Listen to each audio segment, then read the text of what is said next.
Hi friends, अलबत्त channel में तमाરું स्वागत है। आज आप इम्पोर्टન્ટ टॉपिक तरफ जो जई रह्या छे। काले बायोप्सी एक टॉपिक बाकी तो बोन मेरो बायोप्सी और आज पेरासिंथेसिस और थोरासिंथेसिस विषय थियरी और एमसीक्यू આપણે જોઈશું। वीडियो पूरो જોજો, एंड सुधी बहुत मजा आवशे, घणું બધું શીખવા મળશે। चलो शुरुआत करिए। बोन मेरो बायोप्सी तो बायोप्सी तो આપણે કાલના વિડીયોમાં સમજી લીધું હતું કે સ્મોલ ક્વોન્ટિટીની અંદર આપણે બોન મેરોમાંથી ટીસ્યુ કલેક્ટ કરીએ અને આપણે શું કહીએ છીએ બોન मेरो બાયોપ્સી તરીકે કે જે આગળ ઓર્ગન્સ હોય એનું આપણે નામ લગાડીએ ત્યાંથી આપણે સ્મોલ ટીસ્યુ ત્યાંથી કલેક્ટ કરીએ એને આપણે કહીએ છીએ બાયોપ્સી। બાયોપ્સી બોન मेरो બાયોપ્સી એના પર્પઝ સાયટોલોજીકલ અને હિસ્ટોલોજીકલ એક્ઝામિનેશન્સ માટે બંને યુઝ થાય છે। હવે જો આનું ઇન્ડિકેશન્સ આપણે જોઈએ ખાસ કરીને કે બોન मेरो ટ્રાન્સપ્લાન્ટ કરવાનું હોય, कोईपण ब्लड केन्सर हो अथवा कार्सिनोमा हो, ब्लड सेल्सना अंदर एबनॉर्मल साइज हो, शेप हो, एप्लास्टिक एनीमिया मीन्स के बोन मेरो डेमेज हो, एप्लास्टिक एनीमिया अंदर शू हो बधा जे काउंट हो आपड़ा ए बधा ज काउंट घटी जाए। बराबर। हवे एक्जाम में जो पूछाय है इम्पोर्टન્ટ वस्तु जुओ। फर्स्ट टाइम હિમેટોપોએસિસ એટલે કઈ જગ્યાએ થાય આપણે ઇન્ટ્રાયુટ્રાઇનની અંદર થાય। કઈ ઇન્ટ્રાયુટ્રાઇનની અંદર જોવા મળે એ યોગશેકની અંદર 2 વીકે જોવા મળતી હોય છે। લીવર અને સ્પ્લીનની અંદર 12 વીકે જોવા મળે છે।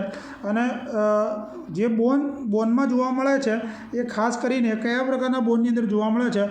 લોંગ બોન અને ફ્લેટ બોનની અંદર જોવા મળે છે। બરાબર। અને જે લોંગ બોનની અંદર જોવા મળે આફ્ટર 21 થી 23 વર્ષ પછી લોંગ બોનમાં રેડ બોન मेरो जो हो रेड बोन मेरो शमा कन्वर्ट थाय येलो बोन मेरो में फेरवाई जाए छे। बराबर। अने हिमेटोपोएसिस फ्लेट बोन नी अंदर जोवा मळे छे। क्लियर थई गयुं आटला सुधीमां के इंट्रायुट्राइन दरमियान 2 वीके योगशेक में, पछी 12 वीके लीवर और स्प्लीन में जोवा मळे, पछी बोन नी अंदर फ्लेट बोन में खास करीने जोवा मळतुं होय छे। क्लियर। अने जे 21 થી 23 वर्ष पछी जे रेड बोन मीरो होय ए येलो बोन मीरोनी अंदर फेरवाई जाए छे। હવે બાયોપ્સી બોન मेरो બાયોપ્સી લેવા માટે આપણે સાઇટ કઈ લઈશું? બરાબર। જો આપણે હવે સાઇટ સિલેક્શનની વાત કરીએ, ખાસ કરીને જો બોન मेरो બાયોપ્સીની અંદર આપણે મેં તમને કીધું એક ફ્લેટ બોન અને એક લોંગ બોન। બરાબર। યાદ રાખજો આ બંને દ્વારા લઈ શકીએ। જનરલી આપણે ફ્લેટ બોનમાંથી લેતા હોય, પરંતુ 2 વર્ષથી નાનું બાળક હોય, 2 વર્ષથી નાનું બાળક હોય એના માટે આપણે લોંગ બોનમાંથી બાયોપ્સી લેતા હોઈએ છીએ। પણ એની સાઇડ છે પેલી સ્ટર્નમ। બરાબર। સ્ટર્નમમાં કઈ જગ્યાએ કે જે સ્ટર્નમની ઉપરની સાઈડ એટલે કે અપર સાઇડ ઓફ સ્ટર્નમ ઉપરની બાજુ એટલે કે જ્યાં સ્ટર્નમનો મેનુબ્રિયમનો પાર્ટ છે, મેનુબ્રિયમનો ભાગ છે એના આપણે ત્યાંથી લેતા હોઈએ છીએ। ખાસ કરીને જ્યારે સ્ટર્નમમાંથી તમારે બાયોપ્સી લેવાની હોય ત્યારે આપણે એમાં પોઝિશન્સની વાત કરીએ તો આપણે ફાઉલર્સ પોઝિશન્સ પહેલી પ્રાયોરિટી આપણી ફાઉલર્સની રહે અને બીજી ડોર્સલ રિકમ્બન્ટ પોઝિશન્સ। કઈ? ડોર્સલ રિકમ્બન્ટ પોઝિશન્સ આપવાની રહેશે જ્યારે સ્ટર્નમમાંથી આપણે બાયોપ્સી લેતા હોય ત્યારે। વર્ટિબ્રલ લંબારમાં જ્યારે આપણે આપવાનું તો L3 અને L4 માંથી આપણે લેતા હોઈએ છીએ અને સી શેપ આપણે આપતા હોઈએ છીએ પેશન્ટ્સની અંદર। જો આની અંદર કોમ્પ્લિકેશન્સના ચાન્સીસ કયા રહે? એટલે કે વર્ટિબ્રલ તમારે બાયોપ્સી લેવાની હોય ત્યારે CSF લીકેજ થવાનું કોમ્પ્લિકેશન્સ રહેલું છે। શું? CSF લીકેજ થવાનું કોમ્પ્લિકેશન્સ રહેલું છે। થર્ડ સાઇડ છે ઇલિયાક ક્રેસ્ટ। ઇલિયાક ક્રેસ્ટ છે મોસ્ટ કોમન સાઇડ છે બોન मेरो બાયોપ્સીની મોસ્ટ કોમન સાઇડ તમને પૂછે તો ઇલિયાક ક્રેસ્ટ છે। બરાબર। ઇલિયાક ક્રેસ્ટની અંદર આપણે પોસ્ટિરિયર સાઇડથી લઈએ। કઈ જગ્યાએ? પોસ્ટિરિયર સાઇડથી આપણે લેતા હોઈએ છીએ। બરાબર। Most common side for bone मेरो બાયોપ્સીની અંદર આ રીતે ઓપ્શન પૂછે તો આપણે કઈ જગ્યાએથી લેતા હોઈએ છીએ? સાઇડ તમને એક્ઝામની અંદર આપે તો આપણે ફ્લેટ બોનમાંથી મેં તમને વાત કરી ફ્લેટ બોનમાંથી લેતા હોઈએ છીએ।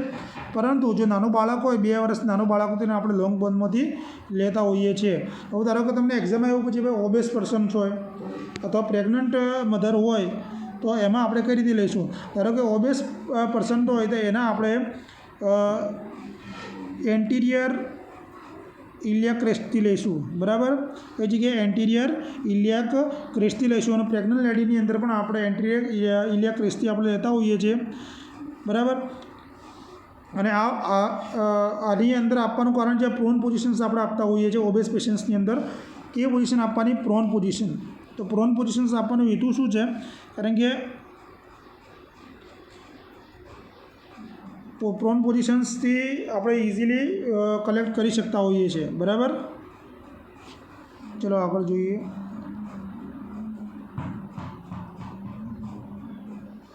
In obese persons most common side for bone marrow biopsy તો પ્રોન પોઝિશન્સ આપણે આપવાની છે. ક્લિયર. તો હવે જુઓ, બાયોપ્સી કલેક્ટેડ ફ્રોમ એન્ટ્રી ઇલિયાક ક્રેસ્ટથી લઈશું. સાઇડ લેટરલ પોઝિશન્સ અનઅફેક્ટેડ સાઇડ આપણે આપવાની છે. બરાબર. ધારો કે લેફ્ટ સાઇડ તમારે બાયોપ્સી કરવાની હોય તો આપણે રાઇટ લેટરલ આપીશું, અને રિકમ્બન્ટ બાયોપ્સી પછી તમે રિકમ્બન્ટ પોઝિશન્સ આપવાની છે. રિકમેન્ડેડ પોઝિશન જે પ્રમાણે હોય એ પ્રમાણે આપણે આપીશું. કોમ્પ્લિકેશન શું થાય કે બ્લીડિંગ થઈ શકે. શું થઈ શકે? બ્લીડિંગ થઈ શકતું હોય છે. ક્લિયર. 2 વર્ષથી નાનું બાળક હોય તો ટીબીએલ કોન્ટાઇલ એટલે કે લોંગ બર્ન, મેં તમને વાત કરી લોંગ બર્ન 2 વર્ષથી નાનું બાળક હોય તો આપણે આપતા હોઈએ છીએ. ક્લિયર થઈ ગયું.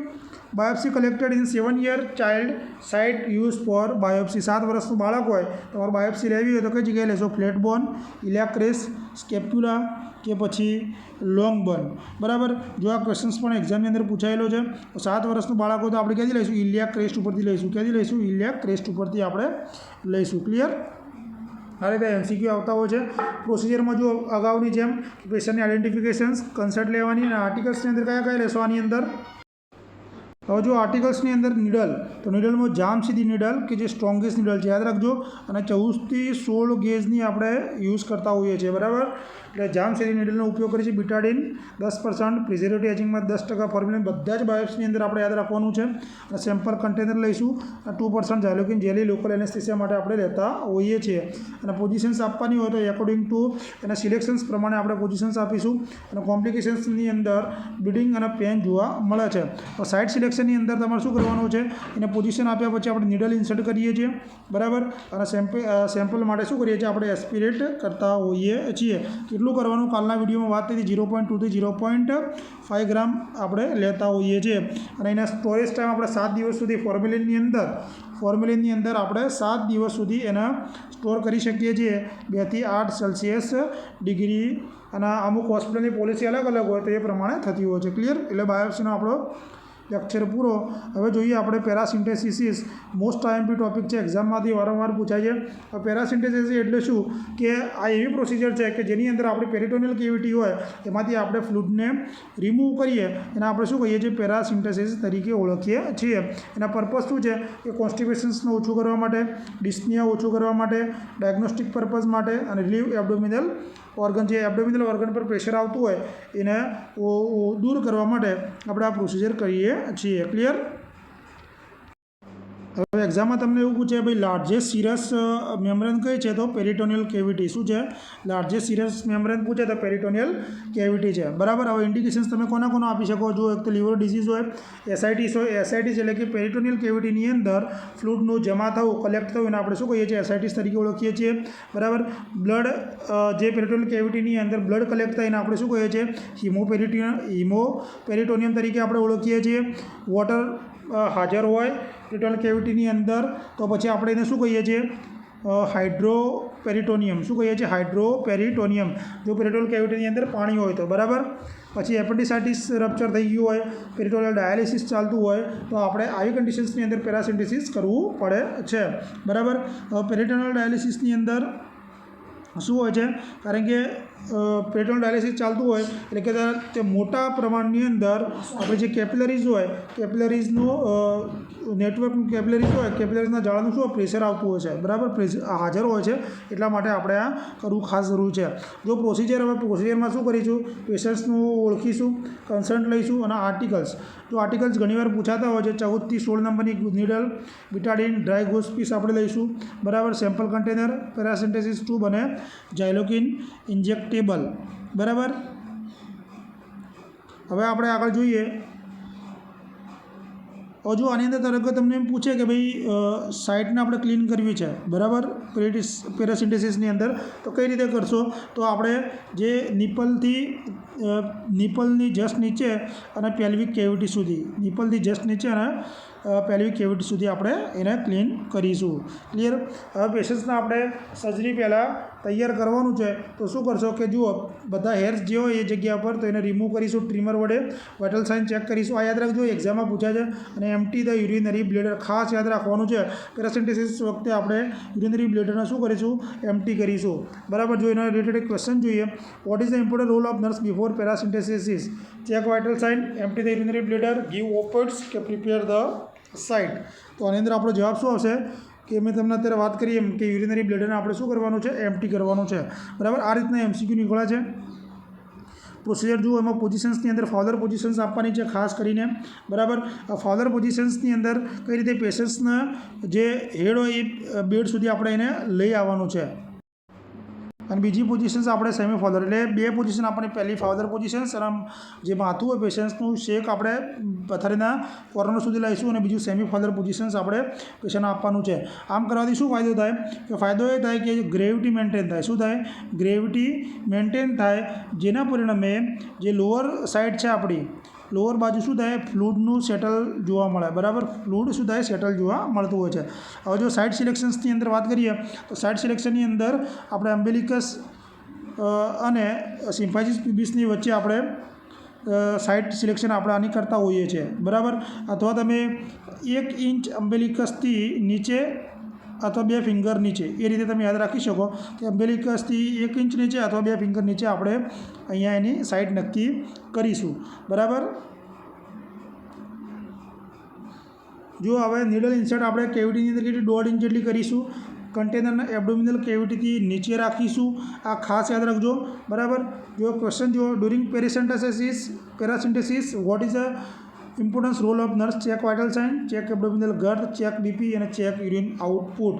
જ્યારે પેરાસિન્થેસિસની પ્રોસિજર ચાલુ હોય ત્યારે આપણો ઇમ્પોર્ટન્ટ રોલ શું હોય, એ દરમિયાન આપણે બીપી કન્ટિન્યુ ચેક કરતા રહીશું. ક્લિયર?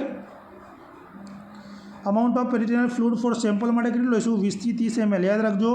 અને પ્રોસિજર રિપીટ ક્યારે કરી શકીએ તો 8 કલાક પછી તમે રિપીટ કરી શકો છો.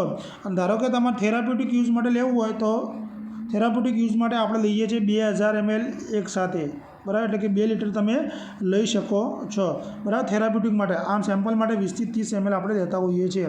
જો ક્વેશ્ચન્સ ઇમ્પોર્ટન્ટ છે એ એક્સિડન્ટલી પેરાસિન્થેસિસ ફ્લુઇડ રિમૂવ, કે ધારો કે 2000 ml કરતાં વધારે તમે ફ્લુઇડ રિમૂવ કરો છો, એટલે કે અરાઉન્ડ 3 લીટર જેટલું, તો શું નર્સે એક્સપેક્ટેશન રાખવું જોઈએ, શું થશે? ન્યુરોલોજિકલ શોક, વાસ્ક્યુલર કોલેપ્સ, હાઇપરટેન્શન કે બ્રેડિકાર્ડિયા, તો આને શું થઈ શકે? વાસ્ક્યુલર કોલેપ્સ થઈ શકે છે, બરાબર. એટલે ખાસ યાદ રાખવાનું છે. અને બીજો ક્વેશ્ચન પ્રોસિજર પછી પૂછે છે, તો જો આફ્ટર પ્રોસિજર આપણે શું કરીશું? ટાઇટ ડ્રેસિંગ કરીશું, અને જરૂર પડે તો એબ્ડોમિનલ બાઇન્ડરનો આપણે યુઝ કરવાનું છે. ટાઇટ ડ્રેસિંગ કરવાનો મતલબ શું છે? કારણ કે જે લીકેજ થતું હોય, લીકેજના આપણે પ્રિવેન્ટ કરવા માટે આપણે ટાઇટ ડ્રેસિંગ એપ્લાય કરીશું, બરાબર. જો પેરાસિન્થેસિસ પછી કઈ પોઝિશન્સ તમે આપશો તો સેમી ફાઉલર પોઝિશન્સ યાદ રાખજો. આપ્યા પછી આપણે કઈ પોઝિશન આપવાની છે? Semi Fowler position. જ્યારે કરવાની હોય ત્યારે ફાઉલર પોઝિશન્સની આપણે વાત કરી હતી ને, આપવાની હોય ત્યારે ફાઉલર્સ અને સેમી ફાઉલર બીજો ઓપ્શન હતો આપણા જોડે, પણ કર્યા પછી આપણે સેમી ફાઉલર પોઝિશન્સ પેશન્ટ્સને આપણે આપીશું. ક્લિયર? તો પેરાસિન્થેસિસમાં નર્સનો રોલ મહત્ત્વનો શું છે? જો ચેક ધ વાઇટલ સાઇન, ફ્લૂઇડનો કલર ચેક કરવો, એબ્ડોમિનલ ગર્થ ચેક કરવી, પેશન્ટનું કમ્ફર્ટ ચેક કરવું, પેરાસિન્થેસિસની ઇફેક્ટ શું હોય છે એ આપણે ચેક કરીશું, બરાબર. હવે ક્વેશ્ચન છે કે check the effectiveness of paracentesis. તમે પેરાસિન્થેસિસની ઇફેક્ટિવનેસ કઈ રીતે ચેક કરશો? Relieve dyspnoea, decrease abdominal girth, decrease urine output કે ઇન્ક્રીઝ પેરિસ્ટાલ્સિસ મૂવમેન્ટ. તો આપણે પેરાસિન્થેસિસની ઇફેક્ટિવનેસ ચેક કરવી હોય તો આપણે પેશન્ટ્સને શું થાય? ડિસ્પનિયા ઓછો થઈ જાય તો આપણને ખબર પડી જાય કે ભાઈ ઇફેક્ટિવનેસ આવી છે. એનું કારણ શું છે? કે જે ડાયાફ્રામ પર પ્રેશર આવતું હોય, ડાયાફ્રામ પર પ્રેશર આવે શું થઈ જાય? ડિક્રીઝ થઈ જાય. શું થઈ જાય? ડિક્રીઝ થઈ જાય, એટલે ડિસ્પનિયા ઓછો થઈ જતો હોય છે. ક્લિયર? હવે જે પેરાસિન્થેસિસનો આપણે શું જોઈએ? કલર. તો ફ્લૂઇડનો કલર કેવો હોય? નોર્મલ કલરલેસ હોય છે, બરાબર. જો રેડિશ કલર, જો એક્ઝામમાં ઇમ્પોર્ટન્ટ છે, રેડિશ કલર જોવા મળે તો ટીબી કાર્સિનોમા હોઈ શકે, યલો જોવા મળે તો લીવર ડિઝીઝ હોઈ શકે, મિલ્કી કલર જોવા મળે તો કાયલિન ફ્લૂઇડ, કાલે વાત કરી હતી બીજા લેક્ચરની અંદર, કે જે ઇન્ટેસ્ટાઇનમાંથી આવતું હોય છે. ડાયટ મોડિફિકેશન્સની અંદર લો સોડિયમ ડાયટ આપણે આપીશું. કેમ લો સોડિયમ ડાયટ આપવાનું? કારણ કે આમાં શું થાય? સોડિયમનું રીએબ્સોર્પ્શન્સ થાય. જે સોડિયમ ઇન્ક્રીઝ થાય તો પછી જે આપણે વોટર હોય, વોટરનું શું થઈ જાય? રીએબ્સોર્પ્શન્સ જોવા મળશે. એટલે આ ખાસ યાદ રાખજો. મોસ્ટ ટાઈમ છે રેડિશ કલર આમાં જોવા મળે, યલો કલર લીવર ડિઝીઝમાં, મિલ્કીમાં કાયલિન ફ્લૂઇડ જોવા મળે. ક્લિયર? લો સોડિયમ ડાયટ આપીશું. ડાયટ મોડિફિકેશન્સની વાત કરીએ, થઈ ગયા. તો કોમ્પ્લિકેશન્સ જોઈએ આપણે તો જો એક તો હાઇપોટેન્શન જોવા મળે, બ્લીડિંગ જોવા મળે, ફ્લૂઇડ અને ઇલેક્ટ્રોલાઇટ ઇમ્બેલેન્સ જોવા મળે, અને પેરિટોનાઇટિસ એક્ઝામમાં વારંવાર પૂછાય છે. મોસ્ટ કોમન કોમ્પ્લિકેશન કયું છે? આઈએમપી છે તો પેરિટોનાઇટિસ. પેરાસિન્થેસિસમાં પેરિટોનાઇટિસ જોવા મળે, અને ખાસ કરીને પેરિટોનિયલ ડાયાલિસિસની અંદર એટલે પેરિટોનિયલ ડાયાલિસિસનું પણ મોસ્ટ કોમન કોમ્પ્લિકેશન કયું છે? પેરિટોનાઇટિસ. બરાબર, યાદ રાખજો, એક્ઝામમાં પૂછાય છે. એક ક્વેશ્ચન જુઓ કે most common complication of peritoneal ડાયાલિસિસની અંદર એ થઈ ગયું. After paracentesis patients complain red colour urine. જો પેશન્ટને પેરિસન્ટેસિસ કર્યા પછી રેડ કલર યુરિનની કમ્પ્લેન કરે તો સમજવાનું કે યુરિનરી બ્લેડર પંક્ચર હોઈ શકે છે. એટલે આ ખાસ જોઈ લેજો. આપણે જોઈએ થોરાસિન્ટેસિસ કે જે એક્ઝામમાં અવારનવાર પૂછાય છે કે જેને આપણે પ્લુરલ ટેપ તરીકે ઓળખીએ છીએ. એટલે આમાં શું આવશે કે પ્લુરલ કેવિટીમાંથી આપણે ફ્લૂડને રિમૂવ કરવાનું છે. પેલા પેરાસિન્ટેસિસની અંદર પેરિટોનિયલ કેવિટીમાંથી રિમૂવ કરતા હતા, જ્યારે આને પ્લુરલ કેવિટીમાંથી આપણે રિમૂવ કરીશું. એના થોરાસિન્ટેસિસ આપણે કહીશું. પર્પઝ જો કે ડિસ્પ્લે અને શ્વાસની તકલીફ ઓછી કરવા માટે, કે લંગ્સ ટિશ્યુની અંદર જે પ્રેશર હોય એ પ્રેશરને ઘટાડવા માટે, ટાઇટલ વોલ્યુમને મેન્ટેન કરવા માટે અને ડાયગ્નોસ્ટિક પર્પઝ માટે આપણે આ પ્રોસિજર કરતા હોઈએ છીએ. એક ક્વેશ્ચન જોઈએ કે doctor prescriptions for thoracentesis needle insert in which cavity of body. Doctor લખ્યું કે ભાઈ થોરાસિન્ટેસિસ કરવાનું છે તો નીડલ આપણે કઈ કેવિટીમાં ઇન્સર્ટ કરીશું? થોરાસિક કેવિટીમાં, પ્લુરલ કેવિટીમાં, પેરિટોનિયલમાં કે પછી પેરિકાર્ડિયલની અંદર? તો એની અંદર આપણો જવાબ આવશે, અત્યારે વાત કરીએ આપણે તે પ્રમાણે પ્લુરલ કેવિટીમાં આપણે ઇન્સર્ટ કરીશું. હવે જો આની ઇન્ડિકેશન્સ કોને કરી શકાય? જો પ્લુરલ ઇફ્યુઝન્સ, બરાબર, કે ફ્લૂડ વધારે પડતું વધી ગયું, excessive amount of fluid collect, બરાબર, વધારે પડતું ફ્લૂડ વધી ગયું જેમાં બ્લડ કલેક્ટ થાય પ્લુરલ કેવિટીમાં, એને આપણે હિમોથોરેક્સ કહીએ. એક્ઝામમાં પૂછાય છે. હિમોથોરેક્સ કોને કહીશું? હાઇડ્રોથોરેક્સ એટલે પાણી પ્લુરલ કેવિટીમાં જમા થાય તેને આપણે હાઇડ્રોથોરેક્સ કહીશું. ન્યુમોથોરેક્સ એટલે કે એર વધારે પડતી જમા થાય પ્લુરલ કેવિટીની અંદર તેને આપણે ન્યુમોથોરેક્સ આપણે કહીશું. અને એમ્ફાઇમા એટલે કે પસ કલેક્શન જોવા મળે પ્લુરલ કેવિટીની અંદર તેને આપણે એમ્ફાઇમા કહીએ છીએ. ચારે ટર્મિનોલોજી એક્ઝામની દ્રષ્ટિએ પણ ઉપયોગી છે અને જીએનસી માટે પણ બહુ જ ઉપયોગી છે. બરાબર, જે ક્વેશ્ચન જોઈએ, મેન પર્પઝ ઓફ થોરાસિન્થેસિસ. થોરાસિન્થેસિસ કરવાનો મેન પર્પઝ શું છે? પ્લુરલ ઇફ્યુઝન્સ, હાઇડ્રોથોરેક્સ કે પછી ન્યુમોથોરેક્સ. તો આપણે કેમ કરીએ છીએ? તો પ્લુરલ ઇફ્યુઝન્સ માટે આપણે આ કરતા હોઈએ છીએ. બરાબર, હવે આર્ટિકલ જોઈએ એના, પ્રોસિજર જોઈ લઈએ આપણે કે પહેલું પેશન્ટના આઇડેન્ટિફિકેશન્સ કરવાનું અને કન્સન્ટ લેવાનું. બરાબર, કારણ કે કન્સન્ટ કે પેશન્ટ્સની આપણે લેવાની છે. આમાં યાદ રાખજો, બીજા કરતાં આમાં પેશન્ટ્સની કેમ લઈશું? કારણ કે આ હાઈ રિસ્ક પ્રોસિજર છે કે જેની અંદર પેશન્ટનું ડેથ પણ થઈ શકે છે. એટલે પેશન્ટ્સની કન્સન્ટ ખાસ આમાં આપણે લઈશું. તો આર્ટિકલ જુઓ કે નીડલ 14 થી 16 ગોજની લઈશું. બિટાડિન 2% ઝાયલોકોન injectable, sample bottle, થોરાસિન્થેસિસ tube, preservative એજન્ટની અંદર સોડિયમ સાઇટ્રેટ આની અંદર આપણે ઉપયોગ કરીશું. અને આમાં 3-વે એડેપ્ટર લઈશું અને ગોસ પીસ લઈશું ડ્રાય. બરાબર, હવે જો આપતી વખતે આપણે પોઝિશન્સ કઈ આપીશું? જો સિટિંગ પોઝિશન્સ આપવાની છે એટલે એની અંદર પેશન્ટ્સને આપણે શેમાં ચેરમાં બેસાડીશું અથવા પથારીની અંદર બેસાડશો અને એના બંને હાથ છે એને શોલ્ડરથી અબવ લેવલ ઉપર લઈ જવાના છે. આ કરવાથી શું થઈ જાય કે જે ઇન્ટરકોસ્ટલ સ્પેસ હોય, ઇન્ટરકોસ્ટલ સ્પેસનો વધારો થઈ જાય. બરાબર, અને સિટિંગ પોઝિશન્સની અંદર શું થાય? સિટિંગ પોઝિશન્સની અંદર ખાસ કરીને જે લોઅર સાઈડનું જે ફ્લૂડ હોય એ શું થઈ જાય? સેટલ થઈ જાય. બરાબર, એટલે ગ્રેવિટી મેન્ટેન થઈ જાય એની અંદર. બરાબર, અને બીજી પોઝિશન તમારે આપીએ તો કાર્ડિયાક પોઝિશન્સ તથા ઓર્થોપેડિક પોઝિશન્સ. આ તમે કોને આપી શકો કે પેશન્ટ સપોર્ટ વગર બેસી ના શકતું હોય. કોને આપી શકો? પેશન્ટ વિધાઉટ સપોર્ટ બેસી ના શકતું હોય તો એને આપણે કાર્ડિયાક પોઝિશન અથવા ઓર્થોપેડિક આપીશું. અથવા ઓલ્ડ એજવાળું પેશન્ટ હોય અથવા લેથાર્જિક પેશન્ટ હોય તો એને આપણે આ પોઝિશન્સ આપવાની છે. બરાબર, થર્ડ છે થોરાસિન્થેસિસ. અનકોન્શિયસ પેશન્ટની અંદર આપણે સાઇડ લાઇનિંગ પોઝિશન્સ આપવાની છે. ખાસ કરીને જે સાઇડ લાઇનિંગ પોઝિશન અનઅફેક્ટેડ સાઇડ આપણે આપીશું. શું કરીશું? અનઅફેક્ટેડ સાઇડ આપણે આપવાની છે. ક્લિયર? ક્વેશ્ચન જુઓ એક કે doctor prescriptions for thoracentesis and unconscious patient which position આપવાની છે? અનકોન્શિયસ હોય તો આપણે કઈ આપીશું? અત્યારે આપણે ચર્ચા કરી લીધી તો સાઇડ લાઇનિંગ પોઝિશન્સ આપણે આપવાની છે. પણ કઈ? સાઇડ લાઇનિંગ વિથ ફાઉલર પોઝિશન્સ આપણે પેશન્ટ્સને આપીશું. અને સાઇડ લાઇનિંગ વિથ ફાઉલર આપીશું શું થશે? તો ગ્રેવિટી મેન્ટેન થશે. શું થશે? ગ્રેવિટી મેન્ટેન થશે. Clear? Most common position use for thoracentesis. Thoracentesis માટે કઈ પોઝિશન્સ આપણે ઉપયોગ કરીએ છીએ? તો અત્યારે જ આપણે ચર્ચા કરી લીધી. તો આની અંદર આપણે સિટિંગ પોઝિશન્સ મોસ્ટ કોમન આપણે ઉપયોગ કરીએ છીએ. If a doctor prescriptions for thoracentesis but patient can't sit without support, તો એક્યુરેટ પોઝિશન્સ આપણે હમણાં જોયું તો કે પેશન્ટ સપોર્ટ વગર બેસી ના શકતું હોય તો પોઝિશન આપણે કાર્ડિયાક અથવા લીન ફોરવર્ડ એટલે આગળની બાજુ નમેલી લીન ફોરવર્ડ એટલે આગળની બાજુ ઝૂકેલું. બરાબર, એ પોઝિશન્સ આપણે પેશન્ટ્સને આપવાની છે. હવે ખાસ કરીને આમાં જુઓ સાઇડ સિલેક્શન્સ. તો સાઇડ સિલેક્શન્સની અંદર આપણે 7મી, 8મી, 9મી ઇન્ટરકોસ્ટલ સ્પેસ અને જે સ્કેપ્યુલાના બિલો આપણે લઈશું. બરાબર. અને ખાસ કરીને આની જે ડાયગ્નોસિસ છે, ડાયગ્નોસિસ આપણે એક્સરે અને ઓસ્કલ્ટેશન્સ લઈશું. ફર્સ્ટ પ્રાયોરિટી આપણી એક્સરે રહેશે અને સેકન્ડ રહેશે ઓસ્કલ્ટેશન્સ. બરાબર. ઓસ્કલ્ટેશન્સની અંદર ખાસ કરીને આપણે શું લેતા હોય છે કે તમને કેવો સાઇન જોવા મળે, એક્ઝામમાં પૂછાયેલું છે, ડિમિનિશ સાઉન્ડ જોવા મળે. કેવો ડિમિનિશ સાઉન્ડ જોવા મળે અથવા ડલ સાઉન્ડ તમને સાંભળવા મળશે. કેવો ડલ સાઉન્ડ તમને સાંભળવા મળશે. બરાબર. હવે જે થોરાસિન્થેસિસ માટે મોસ્ટ કોમન સાઇટની આપણે વાત કરીએ તો 8મી 9મી ઇન્ટરકોસ્ટલ અને બિલો ધ સ્કેપ્યુલા. આ યાદ રાખજો, મોસ્ટ કોમન સાઇટ જ છે એની.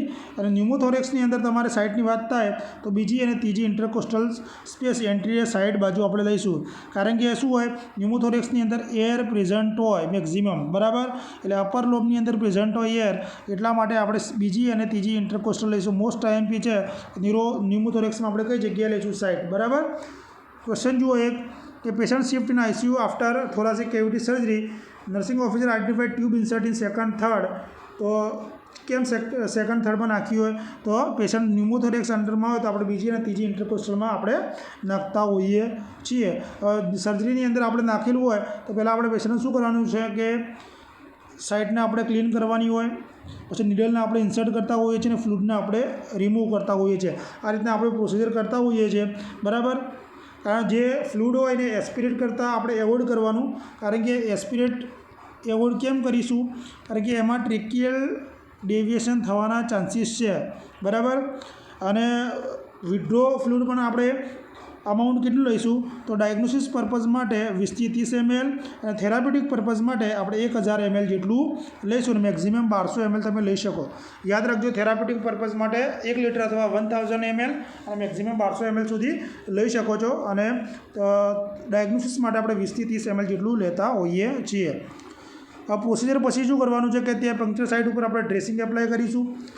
ગોસ્પીસ gauze dry positions, affected side positions આપણે પેશન્ટ્સના આપણે આપવાની છે. ક્લિયર. હવે આપણો રોલ શું કે જો આની અંદર વાઇટલ સાઇન ખાસ ચેક કરવાના, કલર ઓફ ફ્લૂઇડનો કલર આપણે જોઈશું, પેશન્ટનું કમ્ફર્ટ જોઈશું, ચેસ્ટની મૂવમેન્ટ જોઈશું અને પેશન્ટનું SpO2 આપણે ખાસ ચેક કરવાનું છે. બરાબર. હવે જુઓ એક ક્વેશ્ચન કે થોરાસિન્થેસિસની ઇફેક્ટિવ ચેક કરવા માટે આપણે શું કરશું કે increase chest movement, relief dyspnoea, increase SpO2 કે કમ્ફર્ટ. તો આની અંદર આપણો જવાબ શું આવશે કે રિલીફ ડિસ્પનિયા થઈ ગયું હોય તો પણ થોરાસિન્થેસિસ ઇફેક્ટિવ છે એવું આપણે કહી શકીએ છીએ. બરાબર. હવે આના કોમ્પ્લિકેશન્સમાં ન્યુમોથોરેક્સ અને બ્લીડિંગ થઈ શકે છે. હવે એક બીજો એક્ઝામની અંદર પૂછાય છે પ્લુરાસિટી પૂછાય છે. શું પૂછાય છે? પ્લુરાસિટી. એક ટોપિક આખો અલગ છે પણ આપણે જોઈ લઈએ કે પ્લુરાસિટી એટલે શું, તો કે જે વિઝેરલ અને પેરેટલ લેયર બે હોય પ્લુરલ કેવિટીની અંદર, એની અંદર ફ્રિક્શન થાય એટલે કે ઘર્ષણ થાય, એને આપણે શું કહીએ છીએ પ્લુરાસિટી તરીકે ઓળખીએ છીએ. નાઇફ લાઇક પેન જોવા મળે. તમને એક્ઝામમાં એવું પૂછે કે નાઇફ લાઇક પેન નીચેનામાંથી કઈ કન્ડિશન્સમાં જોવા મળે, તો પ્લુરાસિટીની અંદર જોવા મળે છે. બરાબર. આના મેનેજમેન્ટની અંદર જે અફેક્ટેડ સાઇડ પોઝિશન્સ આપણે આપવાની છે આમાં, કારણ કે અફેક્ટેડ આપશો તો શું થાય, પ્રેશર વચ્ચે અને બંનેનું જે લેયર વચ્ચેનું જે ફ્રિક્શન છે એ ફ્રિક્શન્સ ઘટી જશે. એટલે આપણે અફેક્ટેડ સાઇડ આની અંદર આપણે પોઝિશન્સ આપીશું. એક ક્વેશ્ચન જો ઓપન વુન્ડ ઓર થોરાસિક કેવિટી ટ્રંક ડ્યુરિંગ બ્રીથિંગ સાઉન્ડ. બરાબર. કેવો જોવા મળે, ધારો કે વુન્ડ ઓપન હોય થોરાસિક કેવિટીમાં અથવા ટ્રંકની અંદર, કેવો સાઉન્ડ જોવા મળશે, તો સકિંગ સાઉન્ડ. એટલે કે એર લીકેજના કારણે કેવો સાઉન્ડ જોવા મળશે ઓપન વુન્ડની અંદર, તો સકિંગ સાઉન્ડ અથવા એર લીકેજ તમને જોવા મળશે. બરાબર. આ તો આપણો આજ સુધીનો વિડીયો જોવા માટે બધાનો આભાર. જો વિડીયો ગમે તો લાઇક શેર કોમેન્ટ જરૂર કરજો અને દરેક વિદ્યાર્થી સુધી, દરેક જે સ્ટાફ નર્સની મહેનત કરતા હોય એમના સુધી વિડીયો પહોંચાડજો. Thank you.